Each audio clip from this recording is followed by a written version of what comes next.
According to the National Electrical Code, orange wire is typically used for extension cords and temporary wiring, but it can be used for permanent wiring in certain applications. In an electrical installation, code sections 400.12, 400.13 and 400.15. V1 apply.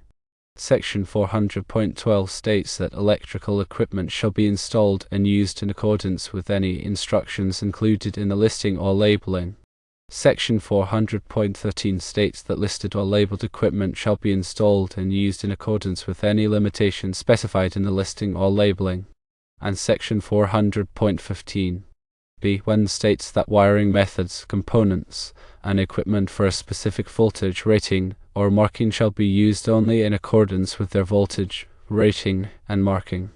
Orange wire is generally safe for permanent wiring, but it's important to ensure its use according to the manufacturer's instructions and meets safety considerations.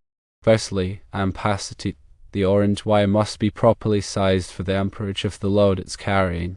Secondly, insulation. The insulation on the orange wire must be rated for the voltage and temperature of the application.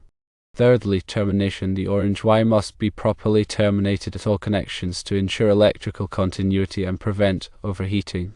To demonstrate the orange wire safety, provide documentation. A manufacturer's listing or labeling, specifically a document from the orange wire's manufacturer, to state its suitability for permanent wiring in the specific application. Another option is an engineering report, prepared by a qualified electrical engineer, demonstrating the orange wire's adequacy for the load and application. An inspector's request to replace orange wire is likely based on their interpretation of NEC requirements and safety concerns. While the NEC doesn't explicitly prohibit orange wire for permanent wiring, its use can raise questions about installation adequacy. Replacing the orange wire might be necessary to satisfy inspector concerns and ensure NEC compliance.